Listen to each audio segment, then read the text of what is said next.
আসসালামু আলাইকুম রহমতুল্লাহি ওবরকাতুহু। সম্মানিত দর্শক, বাংলাদেশে জুলাই আগস্ট বিপ্লবের যে পরবর্তী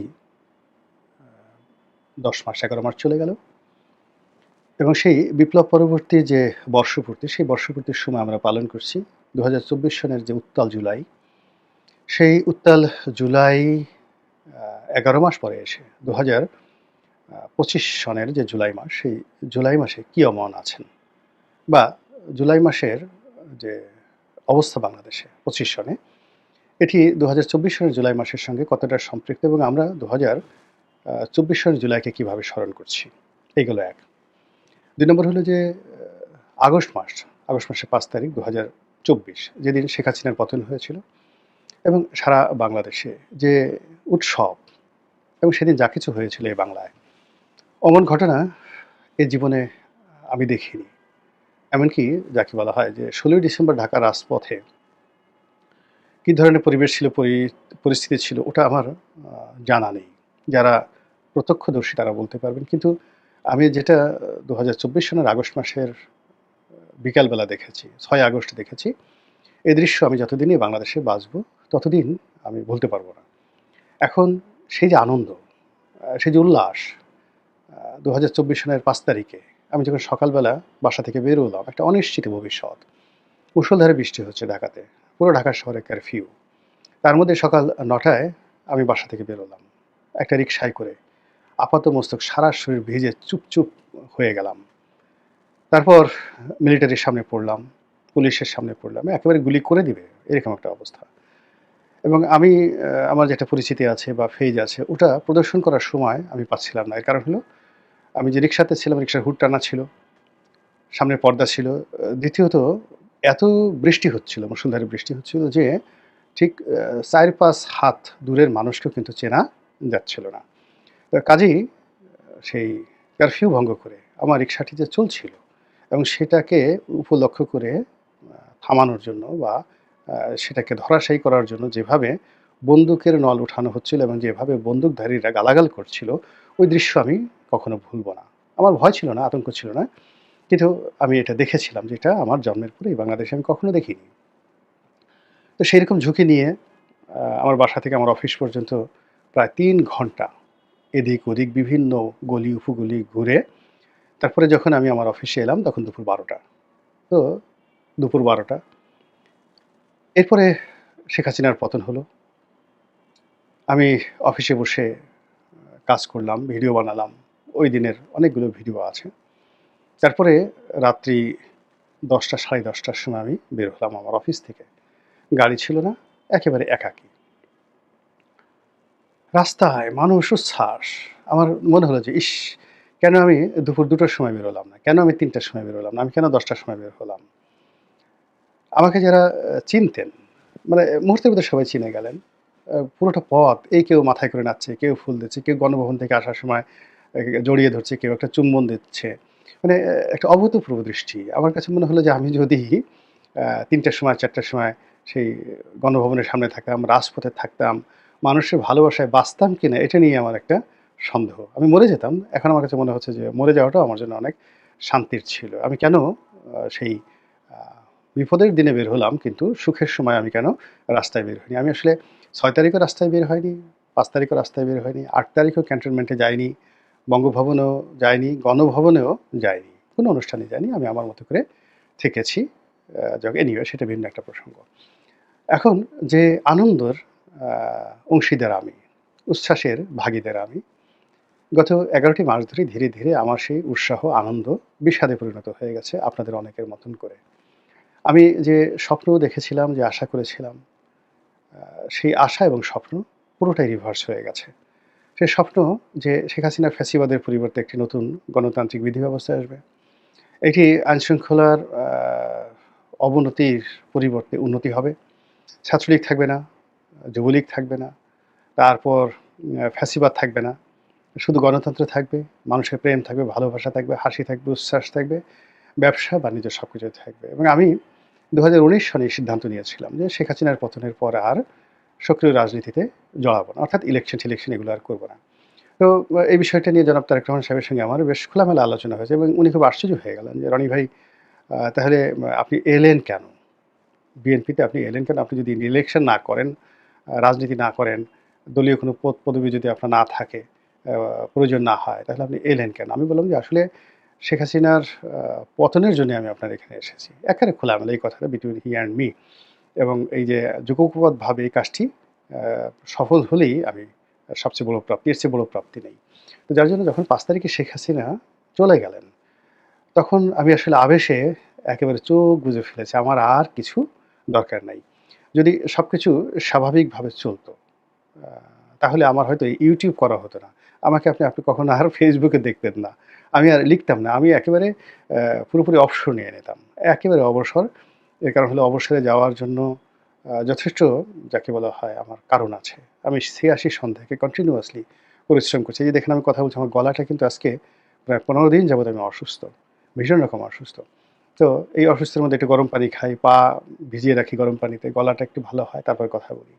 এমনকি একটা পত্রিকাও ঠিকমতো পড়তে পারছি না, খাইতে পারছি না, ঘুমাতে পারছি না। সব মিলিয়ে পুরো শরীরের মানে বাইরে দেখে বোঝার উপায় নাই। কিন্তু শরীর আর পরিশ্রম নিতে পারছে না।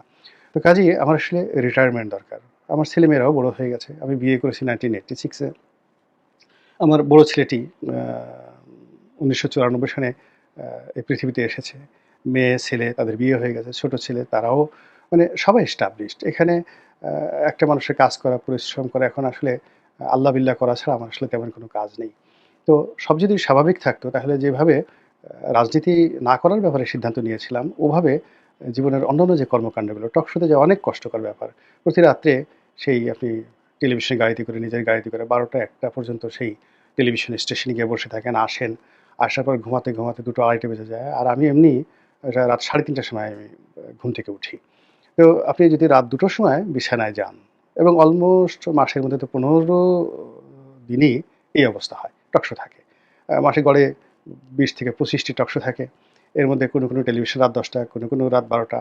বাসায় এসে খাওয়া-দাওয়া করে ঘুমাতে ১২টা, ১টা, ১:৩০ এরকম বেজে যায়। তো এভাবে আসলে একটা শরীর নিতে পারে না। তো আমি এই কাজগুলো করতাম না। কি দরকার? গ্রামের একটা মধ্যবিত্ত পরিবার থেকে এসেছি। আ এই ক্ষুদ্র জীবনে আল্লাহ রাব্বুল আলামিন আমাকে যতটুকু দিয়েছেন আলহামদুলিল্লাহ। এরপরে আমার চাওয়ার কিছুই নেই। এখন পর্যন্ত চাওয়ার কিছু নেই। কিন্তু এই যে হতাশার কারণে, অবস্থার কারণে দেখা যাচ্ছে যে আবার কথা বলতে হচ্ছে, আবার সে আগের মতোই ঝুঁকি নিতে হচ্ছে। আবার যারা ক্ষমতাধর লোকজন তাদের সঙ্গে রেষারেষিতে যেতে হচ্ছে, তাদের সঙ্গে ধাক্কাধাক্কিতে যেতে হচ্ছে। এ জীবন আর আসলে টানা যাচ্ছে না। তো সেই দিক থেকে এই যে গত ১০ মাস, এই ১০ মাসে অন্য সবার মতো আমিও মারাত্মকভাবে ক্ষতিগ্রস্ত হয়ে গেছি। এই কারণ হলো যে আমি তো সেই ২০১৩-১২ সন থেকেই সেই যখন সংসদ সদস্য ছিলাম তখন থেকে উল্টো স্রোতে আমি নৌকা বাইছি। ক্ষমতাধরদের সবার সঙ্গে টক্কর লাগিয়েছি এবং সেভাবেই চলছে এখনো পর্যন্ত। তো এর মধ্যে তো বয়স হয়ে গেছে, শরীরের ভার মানছে না। তো সেই কারণে আমি চাই যে দেশটা ভালো চলুক। একটু বিদায় নেই, একটু সুন্দরভাবে আ যাকে বলা হয় অবসর কাটাই। আর নতুন প্রজন্মে যারা রাজনীতি করতে এসেছেন, তারা রাজনীতি করবেন, তাদের সফলতা দেখে আনন্দ পাবো, পথে ঘাটে দেখা হবে, তারা সম্মান জানাবেন বা তাদেরকে স্নেহ করব। এই এতটুকুই এই বয়সে প্রাপ্তি। এর বাইরে অন্য কোনো কিছু ছিল না। কিন্তু দেখা গেল যে না, সেটা হচ্ছে না। পরিস্থিতি সব দিক থেকে খারাপ হচ্ছে। আগে যেভাবে মিথ্যা কথা বলা হতো, রাজার মুখ থেকে, রানীর মুখ থেকে যেভাবে মিথ্যা কথা বের হতো, এখন তার চেয়ে আরো বেশি বেরোচ্ছে। আগে পথে ঘাটে মানুষের যে অনিশ্চয়তা ছিল, তার চেয়ে আরো বেশি অনিশ্চয়তা হচ্ছে। আগে যেভাবে আতঙ্ক ছিল জাতীয় জীবনে, সেই আতঙ্ক বেড়ে যাচ্ছে। আন্তর্জাতিক অঙ্গনে যে সকল সমস্যা, তার চেয়ে অনেক বেশি সমস্যা এখন আমাদের চারিদিকে ঘুরপাক খাচ্ছে। বলেন তো ঘুমাবেন কি করে? আপনি বলেন কি করে আপনি সুস্থ থাকবেন? যদি ন্যূনতম বিবেক থাকে, বোধ থাকে, দেশপ্রেম থাকে, তাহলে তো আসলে ঘুম হওয়ার কথা না। ফলে আমারও হচ্ছে না। এবং এই অবস্থার মধ্যে আবার একটার পর একটা গুজব ছড়িয়ে পড়ছে। এই যে জুলাই এবং আগস্ট, এই আগস্টকে কেন্দ্র করে নরমালি যেটা হতে পারত সেটা হলো আমরা এই সময়টিকে আনন্দ দ্বারা, কৃতজ্ঞতা দ্বারা আমরা বরণ করে নিতাম। আল্লাহকে কৃতজ্ঞতা জানাতাম। মানুষ যারা অংশগ্রহণ করেছে তাদেরকে কৃতজ্ঞতা জানাতাম। গান, কবিতা দ্বারা আমরা বরণ করে নিতাম। উৎসবের একটা আমেজ থাকতো জুলাই এবং আগস্ট জুড়ে। কিন্তু সেটা হচ্ছে না। সেটার পরিবর্তে রাজনীতির অনিশ্চয়তা, গত বছর যেটা ছিল সহিংসতা, এটা অনিশ্চয়তাতে চলে আসছে। গত বছর যেটা ছিল পরস্পরের প্রতি অবিশ্বাস, এখন সেটা সন্দেহতে পরিণত হয়েছে। গত বছর যেটা যাকে বলা হয় প্রতিপক্ষকে পরাজিত করার যে একটা মনোবৃত্তি ছিল, এবছর সেটা প্রতিপক্ষকে ঘায়েল করার মনোবৃত্তি চলে এসেছে। এবং এখানে গত বছরে যে পক্ষগুলো ছিল তার চেয়ে আরো বহু পক্ষ এই বর্তমানে জড়িয়ে পড়েছে। এবং এরই প্রেক্ষিতে নানাজনে নানা রকম, বিশেষ করে সোশ্যাল মিডিয়াতে যে সকল আতঙ্ক ভীতি ছড়িয়ে দেওয়া হচ্ছে, যা আমাদের এই জাতির জন্য কল্যাণকর নয়। যেমন বলা হচ্ছে যে এই ২০২৫ সনের আগস্ট মাসের ৫ তারিখে কেয়ামত হয়ে যাবে বাংলাদেশে। কি কেয়ামত হবে? আমরা এখন পর্যন্ত বলতে পারছি না কি কেয়ামত হবে। তবে যে বিষয়গুলো আমরা আতঙ্ক সহকারে অনুভব করতে পারি সেটা হলো যারা এই বিপ্লবের সুবিধাভোগী, যারা এই বিপ্লবের যারা নিজেদেরকে উম বিপ্লবের অগ্রগামী সেনানায়ক মনে করেন। আচ্ছা আপনারা বলেন তো যে পৃথিবীর এমন কোনো যুদ্ধ আছে যে যুদ্ধে সেনাপতি বিদেশে থেকে যুদ্ধের নেতৃত্ব দিয়েছেন? এটা হয়নি। যুদ্ধের সেনাপতিকে যুদ্ধের ময়দানে থাকতে হয়। তো এক্ষেত্রে জুলাই আগস্টে যারা বিপ্লবী, যারা বিজয়ী তারা সবাই বাংলাদেশে ছিলেন এবং এখন পর্যন্ত যারা বাংলাদেশে আছেন তারাই এটার নেতৃত্ব দিবেন, এটাই স্বাভাবিক। কিন্তু দুর্ভাগ্যজনক হলেও সত্যি যে প্রচলিত রাজনৈতিক দল আ তাদের বড়, বড় রাজনৈতিক দলের যে নেতৃত্ব তারা এখন বিদেশে। আওয়ামী লীগের সবাই বিদেশে, পলাতক। তারপরে বিএনপির তারেক রহমান সাহেব বিদেশে, তার স্ত্রী, পরিবার-পরিজন তারাও সবাই বিদেশে। অথচ মূল নেতৃত্বটা লন্ডন থেকে কিন্তু আ পরিচালিত হচ্ছে। ফলে লন্ডন থেকে যখন ইথারে কোনো একটি কমান্ড আসে, সেটা স্কাইপের মাধ্যমে আসুক, টেলিফোনে আসুক, যেভাবে আসুক, এটা যার কানে আসে ওটা সে কার্যকারিতা ওভাবে থাকে না। নেতা নিজে মাঠে উপস্থিত থেকে যদি কোনো একটা কাজকর্ম করতেন, সেটা অনেক সুবিধা হতো। অন্যদিকে বিপ্লবের যারা হর্তাকর্তা, এই মুহূর্তে হর্তাকর্তা, তারা যদি বিপ্লবটা তাদের নিজস্ব মস্তিষ্ক প্রসূত হতো এবং নিজেদের যোগ্যতা, প্রজ্ঞা, মেধা অনুযায়ী যদি তারা সফল হতেন, তাহলে আজকে বিপ্লবের এই অবস্থা হতো না। বিপ্লবের মধ্যে অনেক গুণ ছিল, বিপ্লবের মধ্যে অনেক হাত ছিল, অনেক দেশি এবং বিদেশি অজ্ঞাত শক্তি এই বিপ্লবের সঙ্গে জড়িত ছিল। এখন প্রায় সব পক্ষ এই বিপ্লবের ক্রেডিট নেওয়ার জন্য টানাটানি করছে। কেউ এটার সঙ্গে ডিপ স্টেট, আমেরিকার যে ডিপ স্টেট পলিসি, সেটার যাকে বলা হয় প্রভাব খুঁজে বেড়াচ্ছে।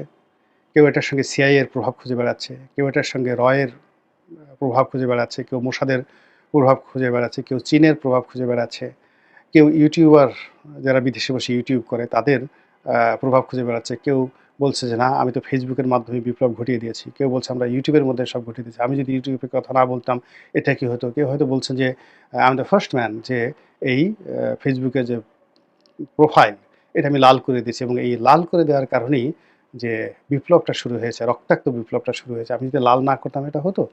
এই সকল বিষয়াদি নিয়ে তর্ক এবং বিতর্ক এবং ক্ষেত্র বিশেষে একে অপরের সঙ্গে যে শত্রুতা এতটা প্রবল পর্যায়ে পৌঁছে গেছে যে বিপ্লবের নীতি, আদর্শ, লক্ষ্য এবং উদ্দেশ্য সবকিছু এলোমেলো হয়ে গেছে। এবং তারই প্রেক্ষিতে সেই ২০২৪ সনে যে করণীয়গুলো ছিল বিপ্লবীদের, সেই করণীয়গুলো তারা করতে পারেনি।